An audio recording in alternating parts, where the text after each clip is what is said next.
We will do all the drainage. We usually do all the drainage, rework or new work ourselves. Then the paving is done by our paving contractor out of the same consortium bid. The curbing as well could be done usually by them, sometimes by us. We have a curb machine. And then all the loam seed, driveways, all that kind of manicured work that the customers, the neighbors are really fussy about is usually handled almost always entirely by ourselves. If the project is big, we have selective contractors who have signed up with us, have given us bids, who are very good, that meet our standards, and we may employ them as well to do that kind of work. So that's just kind of an example of how a project would go. The projects that employ us, the DPW crews, are done Tuesday evening, Thursday evening, and Saturdays. It is not done during the normal hours. The reason for that is twofold. The main mission of the DPW in terms of infrastructure is to maintain it, just like your home. You mow the lawn, you want to keep it green, you want to keep water out of the basement, you got to put your new roofs on. I mean, you're going to maintain your home and your yard. We need to maintain the town the same way. It needs to be clean and neat. Can't all be new at once, but it can be clean. Basins have to be rebuilt. A lot of underground activity that people don't even see. The hiring of our own people at time and a half on Tuesday, Thursday, and Saturday is so much cheaper than if we employ contractors, union contractors, on daytime hours. So the more we can do of our own forces through that program, the more money goes for material going into the project itself as opposed to labor. Hillview hires us, the school hires us, park department, the rec department, hires us because of the same opportunities for them to provide that town-wide. It's been extremely successful. It also keeps good people here because Public Works are on the low end of pay scale. That's the nature of the business. Even though they have to be well-trained today, that is the nature of the business. And by having, obviously in the winter, whatever comes at them is hard money, but it's overtime money. But during the construction season, to have this program is a real morale builder. They're paid. They're able to buy homes close to North Reading so they can stay employed here. And the morale is high because they're participating in projects. They're not just doing mundane maintenance work. They're participating in projects. Very, very important for morale and skill development. Any questions on highway? No? I have one question, and this, I guess, goes back to you, Greg. You're recommending less in the miscellaneous capital, and there's two items that Dave has. And your recommendation is just a dollar amount, or were you recommending not buying one of the two pieces of the? No,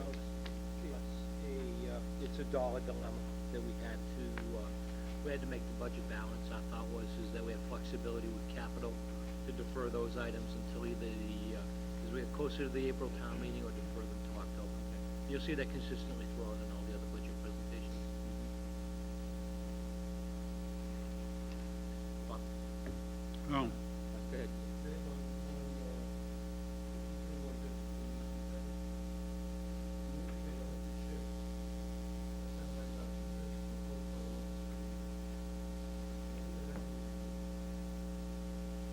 that account usually is not enough. That's a quick answer. They're in control. We're not in control of the details. We can be on a dead-end street, and if they come by and say that if we have the street barricaded and posted, and they come by and deem that a police officer was warranted, then they have a police officer. That's it. We don't have any say in it. Chief just walked in. So it doesn't matter whether it's 62 or Sandspur. Doesn't matter. And I don't contest their authority. That's their call. Any other questions? Yes, sir, Mr. Jones.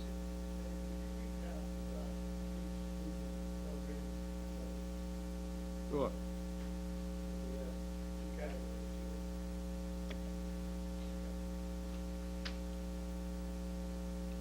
A couple of years ago, excuse me. Pretty good, huh? Those are excellent. Thank you. Bribery's not gonna get you anywhere. Sure does, it gets them up first. Gets me up first. Oh, got you up first, yes, Yeah, that's that's true. right, that's right. That's about it. Worked every year. Every year.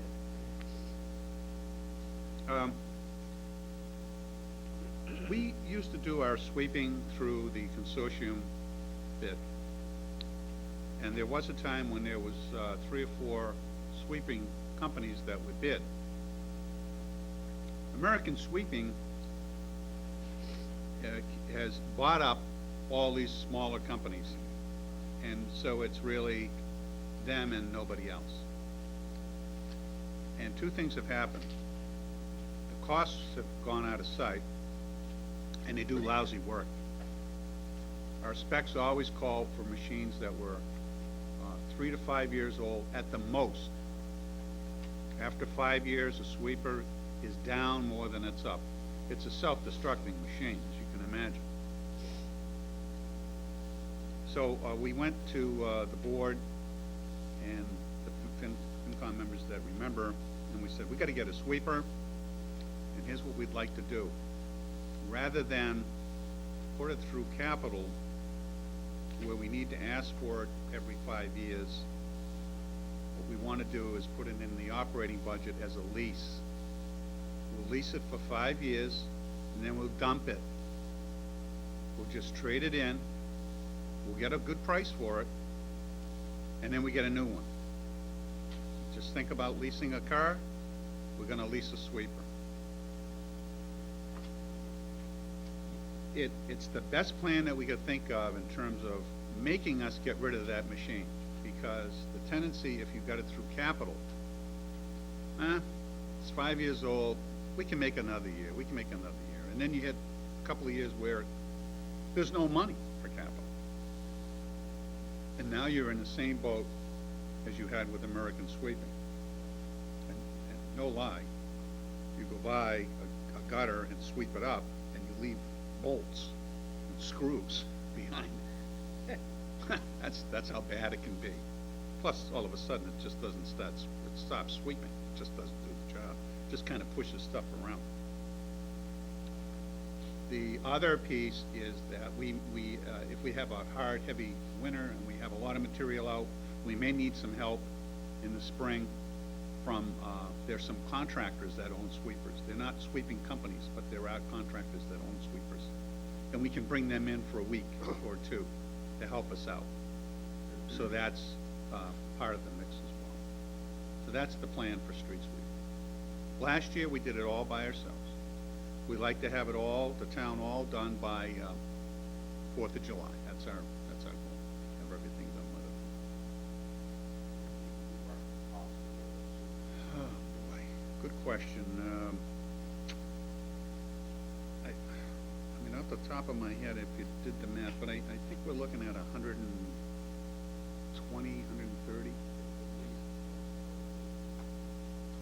Yes. Oh, yeah. The first 5-year lease will be high because we had nothing to trade in for.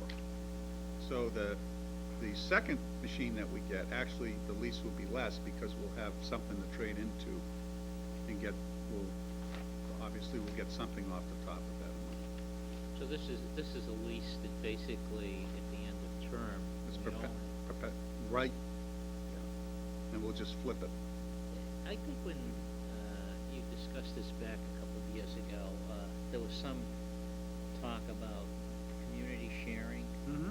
Has that taken place at all? Linfield and Middleton are still using American sweeping. Okay. They didn't So- follow through. They're still putting up with, yeah, I expected Linfield to follow suit, I really did, but they haven't. When they do, we can make some different arrangements, right? Any other questions on the, road and street budget? Snow and ice is your first handout. It's always fun. This year is not fun.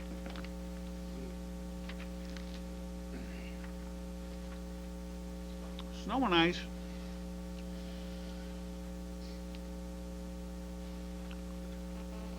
always used to be expensive if you had a heavy winter. Now snow and ice is expensive, period, whether you have a heavy winter or you don't.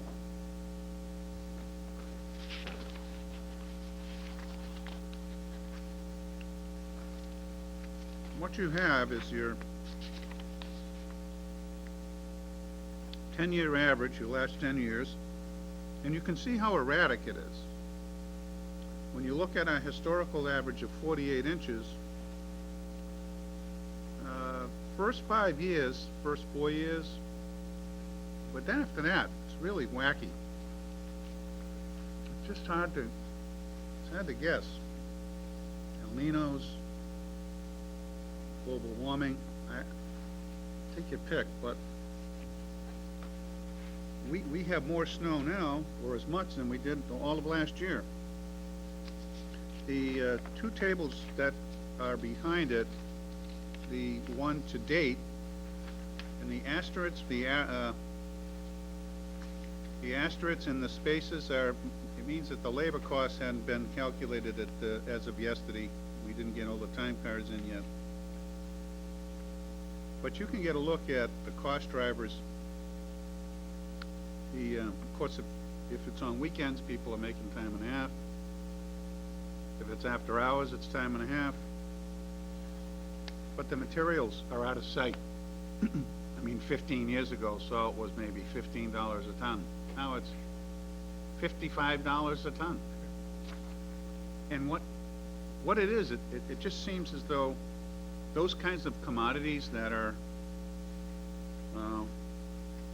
sole source, for the most part, they own you, and the costs just keep coming up. Most of the salt comes out of Peru, and it's shipped to Portsmouth and Chelsea. And what we normally do is take the two low bidders who have salt in Portsmouth and salt in Chelsea. Sometimes we'll go with two that are in Chelsea, but our preference is two different ports, so we never run out of salt. And never go to bed with one vendor, because, believe it or not, Essex County, 2 years ago, they were getting their salt from Granite State. I think it was Granite State. I don't want to be wrong on them, but they're out of Portsmouth, as you would imagine. And halfway through the winter, they defaulted on the contract. And those towns had no material for the rest of the winter. They were in trouble. So we don't ever want to put ourselves in that predicament. So that's where we are with snow and ice. The weather's going to moderate. We're going to have a January thaw.